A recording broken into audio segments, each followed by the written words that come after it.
తప్పు చేస్తే ఇంకా చిన్నపిల్లాడు అని, ఎక్కువగా మాట్లాడితే అప్పుడే పెద్దోడు అయిపోయావా అని మన పేరెంట్స్ కూడా కన్ఫ్యూజ్ అయ్యే ఫేసే ఈ ఇంటర్మీడియట్.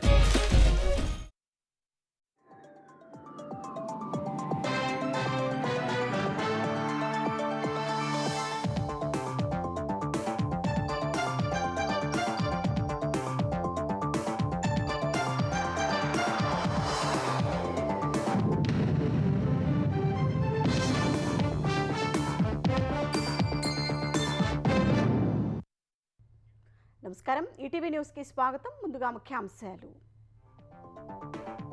స్పేస్ పాలసీ ప్రకటించిన ఏపీ సర్కార్, ప్రత్యేక కార్పొరేషన్ ఏర్పాటుకు ఆదేశం, అంతరిక్ష రంగంలో పెట్టుబడులు ఆకర్షించాలని స్పష్టీకరణ.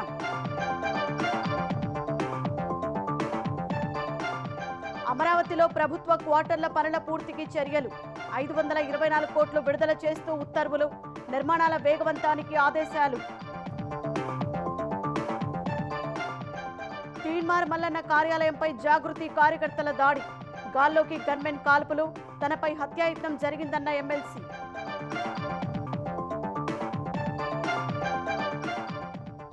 మల్లన్నను తీవ్రంగా హెచ్చరించిన కవిత, అనుచిత వ్యాఖ్యలు చేస్తే ఊరుకోబోమని వెల్లడి, డీజీపీ కార్యాలయంలో ఫిర్యాదు.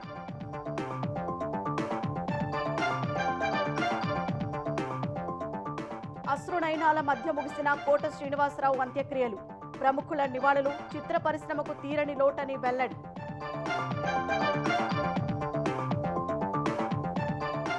వచ్చే నెల నుంచి దేశవ్యాప్తంగా ఓటరు జాబితా ప్రత్యేక సవరణ, బీహార్ తరహాలో చేపట్టనున్న ఈసీ, రాష్ట్రాల్లో మొదలైన కసరత్తు. అంతరిక్షం నుంచి తిరిగి రానున్న శుభాంశు శుక్ల, రేపు సాయంత్రం అన్డాకింగ్ ప్రక్రియ, ఈ నెల 15న కాలిఫోర్నియాలో ల్యాండింగ్.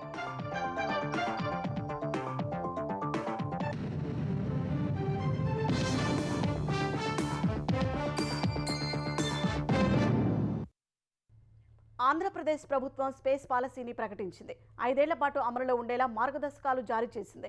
స్పేస్ పాలసీ అమలుకు ఏపీ స్పేస్ సిటీ కార్పొరేషన్ ఏర్పాటు చేయాలని అధికారులను ఆదేశించింది. అంతరిక్ష ప్రాజెక్టుల విషయంలో పెట్టుబడిదారులకు ఈ కార్పొరేషన్ సాయం చేస్తుందని ప్రభుత్వం వెల్లడించింది. మౌలిక వస్తువుల అభివృద్ధి, స్టార్టప్ నిధులు, పెట్టుబడులను ఆకర్షించాలని, దేశీయ అంతర్జాతీయ సంస్థలతో భాగస్వామ్యం ఏర్పాటు చేసుకోవాలని కార్పొరేషన్ నిర్దేశించింది. సత్యసాయి, తిరుపతి జిల్లాలో స్పేస్ సిటీలు ఏర్పాటు చేయనున్నట్లు పేర్కొంది. స్పేస్ సిటీలో భూ కేటాయింపు, దరఖాస్తుల పరిశీలనకు కమిటీ ఏర్పాటు చేయాలని ఆదేశించింది. అంకుర సంస్థలు, పెట్టుబడిదారులకు ప్రోత్సాహకాల దిశగా చర్యలు చేపట్టాలని ఏపీ ఐఐసీ చైర్మన్ ఎండీని ప్రభుత్వం ఆదేశించింది. ఈ మేరకు ఏపీ పరిశ్రమల శాఖ కార్యదర్శి ఎన్ యువరాజ్ ఉత్తర్వులు జారీ చేశారు. అమరావతిలోని నేలపాడులో నిర్మిస్తున్న ప్రజా ప్రతినిధులు, అధికారుల భవన సముదాయాల నిర్మాణాన్ని వేగంగా పూర్తి చేసేందుకు ప్రభుత్వం చర్యలు తీసుకుంది. ఎమ్మెల్యేలు, ఎమ్మెల్సీలు, అఖిల భారత సర్వీసుల అధికారుల క్వార్టర్లలో పెండింగ్ పనులు పూర్తి చేసేందుకు 524.70 కోట్లు మంజూరు చేసింది. ఈ మేరకు పరిపాలన అనుమతులు ఇస్తూ ఏపీ పట్టణాభివృద్ధి శాఖ ముఖ్య కార్యదర్శి సురేష్ కుమార్ ఆదేశాలు ఇచ్చారు. 18 టవర్లలో 432 అపార్ట్మెంట్ యూనిట్లతో కూడిన బహుళ అంతస్తుల క్వార్టర్లు నిర్మిస్తుండగా పలు పనులు పెండింగ్లో ఉన్నాయి. వాటిని పూర్తి చేయడానికి తగిన చర్యలు తీసుకోవాలని సిఆర్డీఏ కమిషన్ను ప్రభుత్వం ఆదేశించింది. మరోవైపు రాజధాని అమరావతిలో భూమి లేని 1575 కుటుంబాలకు పింఛన్ తిరిగి మంజూరు చేస్తూ ప్రభుత్వం ఆదేశాలు జారీ చేసింది. 2019లో వారికి వైసీపీ సర్కార్ పింఛన్ నిలిపివేయగా కూటమి సర్కార్ పునరుద్ధరించింది. రాజధాని అమరావతిలో పలు సంస్థలకు భూమి కేటాయిస్తూ ఆంధ్రప్రదేశ్ ప్రభుత్వం ఉత్తర్వులు జారీ చేసింది. 2014-19 మధ్య అప్పటి తెలుగుదేశం ప్రభుత్వంలో భూములు కేటాయించిన 6 సంస్థలకు పలు సవరణలు చేసి 33.69 ఎకరాల భూమిని తిరిగి కేటాయిస్తూ ఆదేశాలు ఇచ్చింది. సిబిఐ కార్యాలయానికి రాయపూడిలో 2 ఎకరాలు, జియోలాజికల్ సర్వే ఆఫ్ ఇండియాకు 2 ఎకరాలు, స్టేట్ ఫోరెన్సిక్ ల్యాబ్కు 5 ఎకరాలు కేటాయించింది. ఏపీ కోఆపరేటివ్ బ్యాంక్ లిమిటెడ్ కార్యాలయానికి 49 సెంట్లు, పుల్లెల గోపిచంద్ అకాడమీకి అబ్బరాజుపాలెంలో 12 ఎకరాలు కేటాయించింది. క్రికెటర్ ఎంఎస్కే ప్రసాద్ నేతృత్వంలో నిర్మించే అంతర్జాతీయ క్రికెట్ అకాడమీకి పిచ్చికలపాలెంలో 12 ఎకరాల భూమిని తిరిగి కేటాయించారు. కొత్తగా మరో 7 సంస్థలకు 32.40 ఎకరాల భూములు కేటాయించారు. ఆదాయపు పన్ను శాఖ కార్యాలయం, central bank of India, SIB, bureau of immigration, AP గ్రామీణ బ్యాంకుకు భూములు కేటాయించారు. కిమ్స్ ఆసుపత్రితో పాటు మెడికల్ కళాశాలకు 25 ఎకరాల భూమిని కేటాయించారు. బీజేపీ కార్యాలయానికి రాజధానిలో 2 ఎకరాలు కేటాయించారు. గతంలో కేటాయించిన, వినియోగించుకొని గెయిల్, అంబికా సంస్థలకు చేసిన భూ కేటాయింపులను ప్రభుత్వం రద్దు చేసింది. పెట్టుబడుల ఆకర్షణే ప్రధాన అజెండాగా ఈ నెల 26 నుంచి 30 వరకు ముఖ్యమంత్రి చంద్రబాబు సింగపూర్లో పర్యటించనున్నారు. సీఎంతో పాటు మంత్రులు నారా లోకేష్, పి నారాయణ, టీజీ భరత్ అధికారులు సింగపూర్ వెళ్లనున్నారు. రాజకీయ, వ్యవస్థీకృత వ్యాపార వర్గాలతో చంద్రబాబు బృందం సమావేశం కానుంది. నగరాల ప్రణాళిక, నగర సుందరీకరణ, ఉద్యానవనాలు, ఓడరేవులు, మౌలిక వస్తువుల కల్పన, భవిష్యత్తు సాంకేతికత అందిపుచ్చుకోవడం వంటి అంశాలపై చర్చలు జరపనున్నారు. ఎమ్మెల్సీ కల్వకుంట్ల కవితపై అనుచిత వ్యాఖ్యలు చేశారని తెలంగాణ జాగృతి కార్యకర్తలు ఎమ్మెల్సీ తీన్మార్ మల్లన్నకు చెందిన క్యూన్యూస్ కార్యాలయంపై దాడి చేయడం తీవ్ర ఉద్రిక్తతలకు దారితీసింది. పరిస్థితిని అదుపు చేసేందుకు మల్లన్న గన్మెన్ 6 రౌండ్లు గాల్లోకి కాల్పులు జరపాల్సి వచ్చింది. ఈ క్రమంలో మల్లన్న, కొందరు జాగృతి వ్యక్తులు గాయపడ్డారు. దాడులు చేసినా తగ్గేది లేదని మల్లన్న స్పష్టం చేయగా మాట అదుపులో పెట్టుకోవాలని కవిత హెచ్చరించారు. హైదరాబాద్ శివారు మేడిపల్లిలో ఎమ్మెల్సీ చింతపండు నవీన్ అలియాస్ తీన్మార్ మల్లన్నకు చెందిన క్యూన్యూస్ కార్యాలయంపై తెలంగాణ జాగృతి కార్యకర్తలు ఈ ఉదయం దాడి చేశారు. ఎమ్మెల్సీ కవితను ఉద్దేశించి అనుచిత వ్యాఖ్యలు చేశారంటూ తీన్మార్ మల్లన్నపై జాగృతి కార్యకర్తలు ఆగ్రహం వ్యక్తం చేశారు. ఆ సమయంలో తీన్మార్ మల్లన్న క్యూన్యూస్ కార్యాలయంలోని తన ఛాంబర్లోనే ఉన్నారు. ఛాంబర్ వైపు వెళుతున్న జాగృతి కార్యకర్తలను ఎమ్మెల్సీ మల్లన్న గన్మెన్లు శ్రీనివాస్, బాలకృష్ణ అడ్డుకున్నారు. పరిస్థితిని అదుపు చేసేందుకు గన్మెన్లు గాలిలోకి 6 రౌండ్లు కాల్పులు జరిపారు.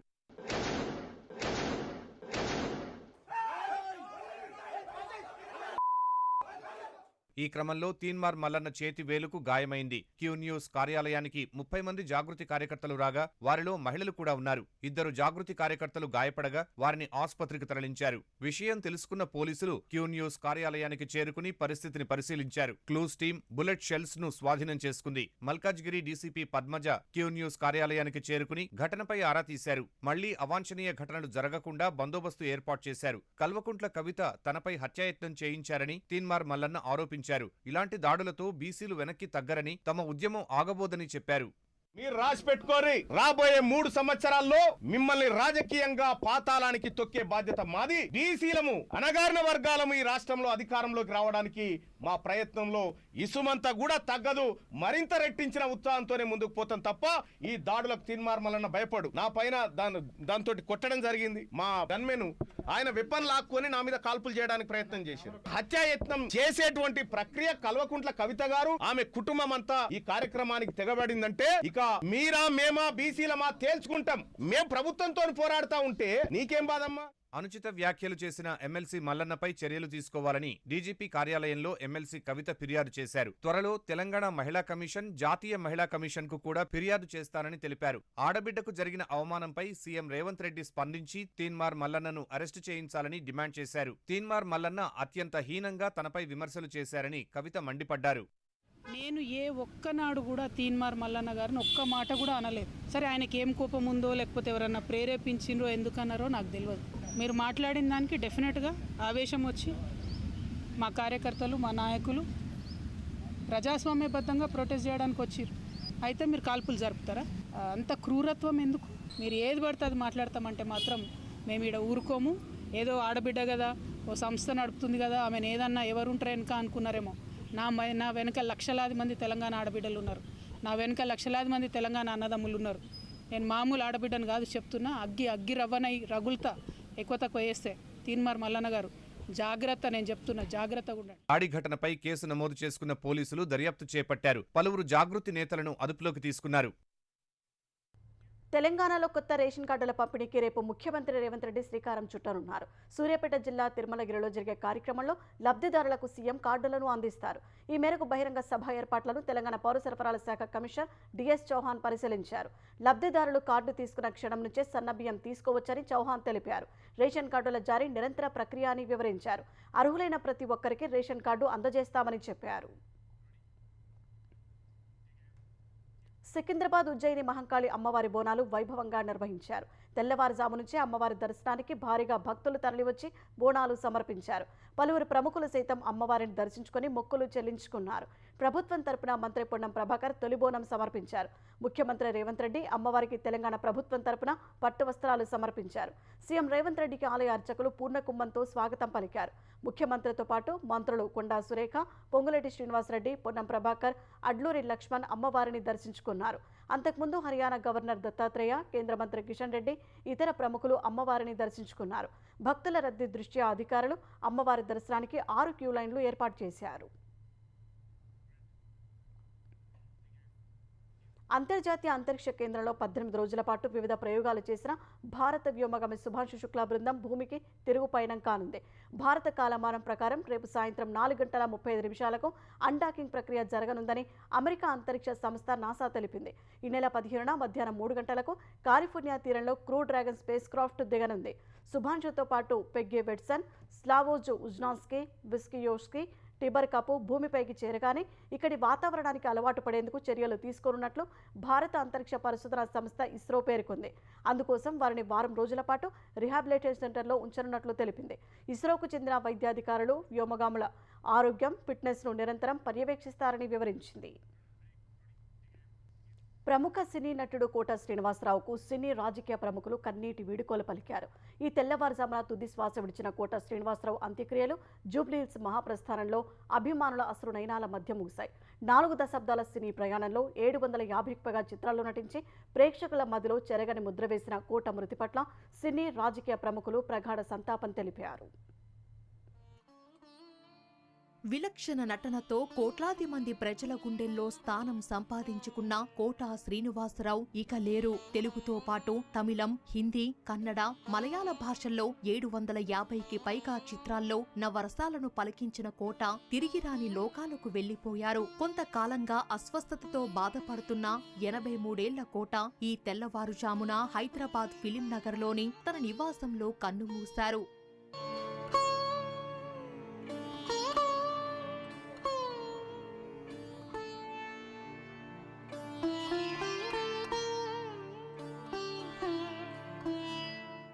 కోట మరణ వార్తతో తెలుగు సినీ పరిశ్రమ తీవ్ర విషాదంలో మునిగిపోయింది. కోట మరణ వార్త తెలుసుకుని ఆయన నివాసానికి చేరుకున్న సినీ ప్రముఖులు పార్థివ దేహం వద్ద పుష్పాంజలి ఘటించారు.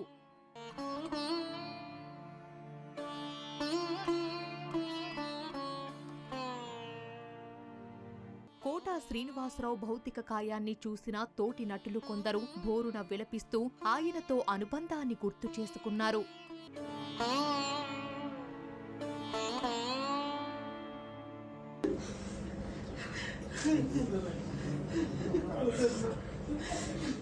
తెలుగు రాష్ట్రాలకు చెందిన పలువురు రాజకీయ ప్రముఖులు సైతం కోట నివాసానికి చేరుకొని ఆయనకు నివాళులు అర్పించారు. తర్వాత కోట శ్రీనివాసరావు ఇంటి నుంచి జూబ్లీహిల్స్ మహాప్రస్థానం వరకు అంతిమయాత్ర జరిగింది. అక్కడ శాస్త్రోక్తంగా కోట అంత్యక్రియలు నిర్వహించారు. ఆయన పెద్ద మనవడు కోట శ్రీనివాస్ అంతిమ సంస్కారాలు నిర్వహించారు. కుటుంబ సభ్యులు, అభిమానులు కన్నీటి వీడ్కోలు పలికారు.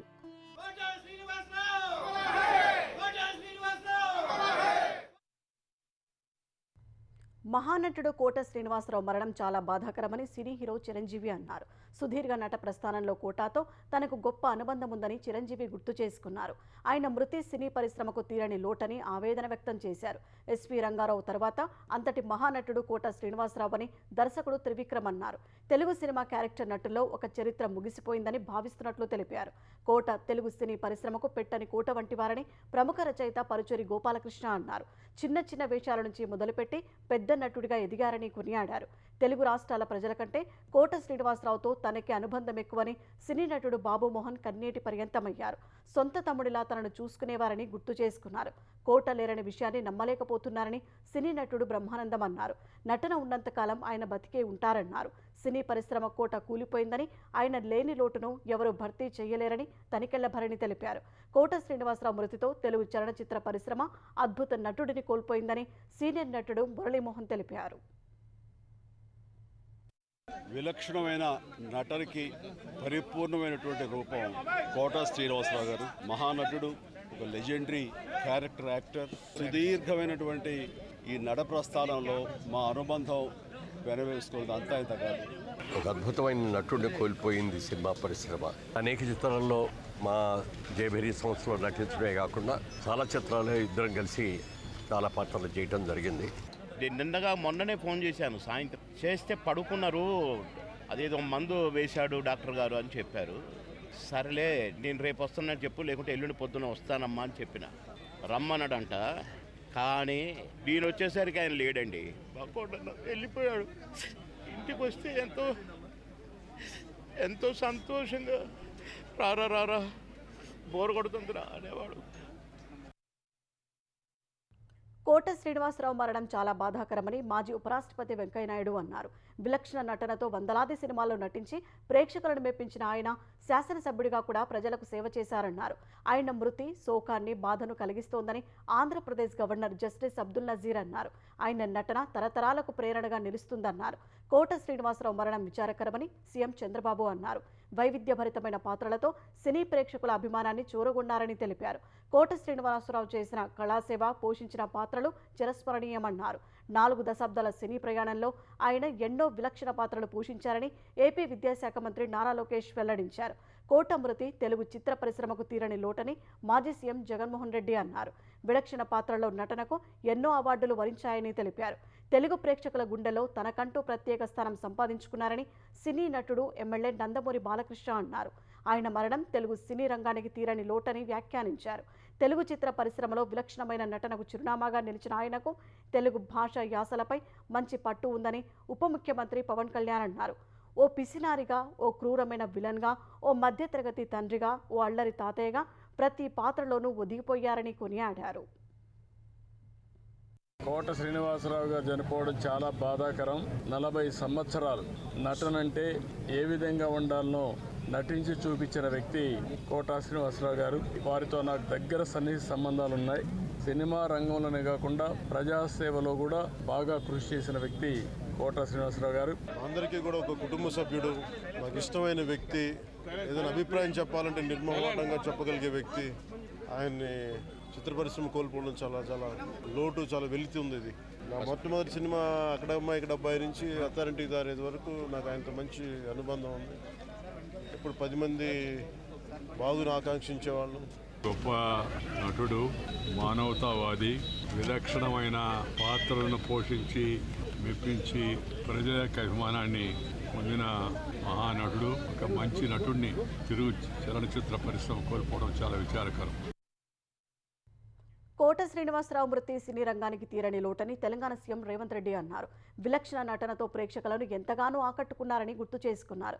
కోట మరణంతో సినీ రంగం గొప్ప నటుడిని కోల్పోయిందని మాజీ సీఎం కేసీఆర్ అన్నారు. విభిన్న పాత్రలను పోషించిన విలక్షణ వెండితెర నటుడు ప్రేక్షక హృదయాల్లో తన స్థానాన్ని పదిలపరుచుకున్నారని తెలిపారు. కోట పోషించిన పాత్రలు సినిమా చరిత్రలో చిరస్థాయిగా నిలిచిపోతాయని బీఆర్ఎస్ గారి నిర్వాహక అధ్యక్షుడు కేటీఆర్ పేర్కొన్నారు. తెలుగు ప్రేక్షకుల మనసుల్లో చెరగని స్థానం సంపాదించారని కొనియాడారు. తెలుగు సినీ పరిశ్రమలో తనదైన ముద్ర వేసిన కోట మృతి సినీ లోకానికి, అభిమానులకు తీరని లోటని మాజీ మంత్రి హరీష్ రావు అన్నారు. కోట ఇక లేరు అనే వార్త ఎంతో బాధాకరమని తెలంగాణ పీసీసీ చీఫ్ మహేష్ కుమార్ గౌడ్ అన్నారు. తెలుగు సినిమా రంగానికి ఆయన అపూర్వ సేవలు అందించారని ప్రశంసించారు. సినిమాలో విలక్షణ నటుడిగానే కాకుండా ప్రజా జీవితంలో ఎమ్మెల్యేగా సేవలందించారని బీజేపీ తెలంగాణ అధ్యక్షుడు రామచంద్రరావు వ్యాఖ్యానించారు. కోట శ్రీనివాసరావు దగ్గర నుంచి చాలా విషయాలు నేర్చుకున్నారని, విలక్షణ నటనతో ఆయన భారత సినీ పరిశ్రమలో ప్రత్యేక స్థానం సంపాదించారని మాజీ మంత్రి తలసాని శ్రీనివాస్ యాదవ్ అన్నారు. నటుడిగానే కాకుండా రాజకీయాల్లోనూ ఎమ్మెల్యేగా ప్రజాసేవ చేసిన గొప్ప వ్యక్తిని సినిమాటోగ్రఫీ మంత్రి కోమటిరెడ్డి వెంకటరెడ్డి పేర్కొన్నారు. 4 దశాబ్దాల పాటు తెలుగు చిత్ర పరిశ్రమలో హాస్య నటుడుగా, విలన్గా ఏ పాత్రనైనా తన తరహాలో పోషిస్తూ రాష్ట్రాల ప్రజల గుండెల్లో ఉన్న కోట శ్రీనివాసరావు మృతి నిజంగా చాలా దిగ్భ్రాంతికి గురి చేసింది. చాలా మంచి వ్యక్తి, ఎక్కడ కలిసినా మంచిగా పలకరిస్తూ బాధ అనిపిస్తున్నది. వారు లేరంటే నమ్మలేకపోతున్నాం మనం. ఒక బ్యాంక్ ఎంప్లాయీగా, ఆ తర్వాత రంగస్థానంలో నాటకాలు వేస్తున్నటువంటి సందర్భంలో మరి చలనచిత్ర పరిశ్రమకు రావడం, వారి యొక్క సుదీర్ఘమైనటువంటి ప్రయాణం, శాసనసభలో కూడా ఒక ఎమ్మెల్యేగా మేమందరం కలిసి పనిచేసినటువంటి సందర్భంలో ప్రతిరోజు వారి దగ్గర కూర్చొని చాలా విషయాలు నేర్చుకుంటున్నటువంటి సందర్భం అని చెప్పి నేను ఈ సందర్భంగా తెలియజేస్తూ, ఈ రోజు చలనచిత్ర పరిశ్రమకు తీరని లోటు. మాజీ మంత్రి పేర్ని నానిపై మచిలీపట్నం ఆర్పేట పోలీస్ స్టేషన్లో కేసు నమోదైంది. పామరులో జరిగిన వైసీపీ సమావేశంలో పేర్ని నాని చేసిన అనుచిత వ్యాఖ్యలపై చర్యలు తీసుకోవాలని టీడీపీ నేతలు పోలీసులకు ఫిర్యాదు చేశారు. ఫలితంగా పేర్ని నానిపై 0 ఎఫ్ఐఆర్ కింద పోలీసులు కేసు నమోదు చేశారు. ఈ నెల 11న వైసీపీ కార్యకర్తల భేటీలో పేర్ని నాని కార్యకర్తలను రెచ్చగొట్టేలా ప్రసంగించారు. రప్పారప్పా నరుకుతామని అనడం కాదని, చీకట్లో కన్ను కొడితే పని అయిపోవాలని ఆయన చేసిన వ్యాఖ్యలు వైరల్గా మారాయి. వైసీపీ అధికారంలోకి వచ్చాక ఇప్పుడు తప్పు చేసిన వారిని నరికేద్దామని కార్యకర్తలను రెచ్చగొట్టారు. కూటమి నేతలు కార్యకర్తలను టార్గెట్ చేసుకోవాలని పరోక్షంగా హెచ్చరించారు. ఈ వ్యాఖ్యలపై తాజాగా కేసు నమోదైంది. గుడివాడ ఘటనలో బీసీ మహిళపై దాడి జరిగిందంటూ ఆంధ్రప్రదేశ్ వ్యాప్తంగా ఆందోళనలు చేద్దామని వైసీపీ అధిష్టానానికి పేర్ని నాని సలహా ఇచ్చిన వీడియో బయటకు రావడంపై తెలుగుదేశం శ్రేణులు మండిపడ్డాయి. పేర్ని నాని వీడియోతో వైసీపీ కుట్రలు బయటపడ్డాయని ఆంధ్రప్రదేశ్ ఎక్సైజ్ శాఖ మంత్రి కొల్లు రవీంద్ర అన్నారు. గుడివాడ సభ పేరుతో కులాల మధ్య అలజడులకు వైసీపీ నేతలు కుట్ర చేశారని మండిపడ్డారు. ఆడబిడ్డలను అడ్డుపెట్టుకునే రాజకీయాలు చేయడం సిగ్గుచేటన్న మంత్రి గుడివాడలో ఘర్షణ పక్కా ప్రణాళికతోనే జరిగిందన్నారు. ఆలస్యం కావచ్చేమో కానీ అరాచకవాదుల్ని వదిలే ప్రసక్తే లేదని హెచ్చరించారు. ఇవాళ వాళ్ళ యొక్క ఆలోచన విధానాలు, ఇవాళ వాళ్ళ కుట్రలు, ఎందుకంటే ఆ నాయకుడే ఒక దుర్మార్గమైనటువంటి ఆలోచన ఉన్నటువంటి వ్యక్తి. రాష్ట్రాన్ని సర్వనాశనం చేయాలని చూస్తా ఉన్నారు. గుడివాడలో నిన్న జరిగినటువంటి సంఘటన నిజంగా కృష్ణా జిల్లా జడ్పీ చైర్పర్సన్గా ఆ మహాతల్లి ఈ రకమైనటువంటి రెచ్చగొట్టే కార్యక్రమాలు చేసి ఇవాళ అక్కడ తిరగబడితే దాన్ని తెలుగుదేశం పార్టీ నాయకత్వానికి ఇవాళ పేర్ని నాని గారు మాట్లాడుతున్నాడు. లోకేష్ గారు చెప్పారని చెప్పాలట అని ఆ నాయకుడితో చెప్పి రాష్ట్రం అంతా బొగ్గుమనిపించాలంట. ఇవాళ మీరు బుక్ అయిపోతున్నారు, అది గుర్తుపెట్టుకోండి. హైదరాబాద్లో ఐటీ ప్రైవేటు ఉద్యోగులకు గంజాయి విక్రయించే నిందితుడిని ఇటీవల అరెస్టు చేసిన ఈగల్ టీం అతని ఫోన్లో నంబర్ల ఆధారంగా 14 మంది వినియోగదారులను పట్టుకుంది. మహారాష్ట్రకు చెందిన సందీప్ గచ్చిబౌలి హెచ్డిఎఫ్సి బ్యాంకు సమీపంలో ఐటీ ప్రైవేటు ఉద్యోగులకు గంజాయి అమ్ముతున్నట్లు గుర్తించి ఈగల్ టీం ఇటీవల అరెస్టు చేసింది. అతడు తన ఫోన్ ద్వారా బచ్చా ఆగాయాభాయ్ కోడ్ భాషతో గంజాయి సరఫరా చేస్తున్నట్లు గుర్తించింది. వినియోగదారులను హెచ్డిఎఫ్సి బ్యాంకు వద్దకు రావాలంటూ సందీప్ ఫోన్ నుంచి సందేశాలు పంపింది. 2 గంటల్లోనే గంజాయి కోసం 14 మంది వచ్చినట్లు పోలీసులు తెలిపారు. వారిని అదుపులోకి తీసుకుని యూరిన్ టెస్ట్ చేయగా డ్రగ్ పాజిటివ్ అని తేలింది. తాము పట్టుకున్న వారిలో ఐటీ ఉద్యోగులు, రిలేషన్షిప్ మేనేజర్లు, ఆన్లైన్ ట్రేడర్లు, విద్యార్థులు, డెంటల్ టెక్నీషియన్లు ఉన్నారని, వారిని డి అడిక్షన్ సెంటర్లకు తరలించామని పోలీసులు చెప్పారు. హైదరాబాద్ రాయదుర్గం పోలీస్ స్టేషన్ పరిధిలోని పబ్బులపై పోలీసులు దాడులు చేశారు. పబ్బుల్లో డ్రగ్స్ సేవిస్తున్నారనే ఆరోపణల నేపథ్యంలో పోలీసులు విస్తృతంగా తనిఖీలు నిర్వహించారు. అబానా పబ్పై ఎస్ఓటీ, మాదాపూర్ పోలీసులు ఆకస్మిక దాడులు నిర్వహించారు. ఈ దాడిలో పబ్కు వచ్చిన ప్రతి ఒక్కరికి పోలీసులు డ్రగ్స్ పరీక్షలు నిర్వహించారు. నగరంలోని పలు పబ్బుల్లో పనిచేస్తున్న మణిరామన్ అనే వ్యక్తి గంజాయి తీసుకున్నట్లు తేలింది. బీహార్లో చేపట్టిన ఓటరు జాబితా ప్రత్యేక సమగ్ర సవరణ ప్రక్రియను దేశవ్యాప్తంగా చేపట్టాలని కేంద్ర ఎన్నికల సంఘం ఈసీ నిర్ణయించినట్లు తెలుస్తోంది. వచ్చే నెల నుంచి అన్ని రాష్ట్రాల్లోనూ ఈ ప్రక్రియ చేపట్టనున్నట్లు సమాచారం. ఇందుకోసం ఇప్పటికే ఈసీ తన యంత్రాంగాన్ని సిద్ధం చేసింది. ఓటరు జాబితా ప్రత్యేక సమగ్ర సవరణ ప్రక్రియ రాజ్యాంగబద్ధమేనని గత వారం సుప్రీంకోర్టు కీలక తీర్పు ఇచ్చిన నేపథ్యంలో ఈసీ ఈ నిర్ణయం తీసుకుంది. ఇప్పటికే కొన్ని రాష్ట్రాల్లోని సీఈఓలు ఆయా రాష్ట్రాల్లో చివరిగా నిర్వహించిన ఎస్ఐఆర్ తర్వాత రూపొందించిన ఓటర్ల జాబితాను ప్రచురిస్తున్నారు. అయితే బీహార్లో ఎస్ఐఆర్కు వ్యతిరేకంగా నమోదైన కేసుపై జూలై 28న సుప్రీంకోర్టులో విచారణ జరిగిన తర్వాతే దీనిపై ఈసీ తుది నిర్ణయం తీసుకుంటుందని సంబంధిత వర్గాలు చెప్పాయి. ఢిల్లీలో చివరిగా 2008లో ఎస్ఐఆర్ నిర్వహించగా ఉత్తరాఖండ్లో 2006లో చేపట్టారు.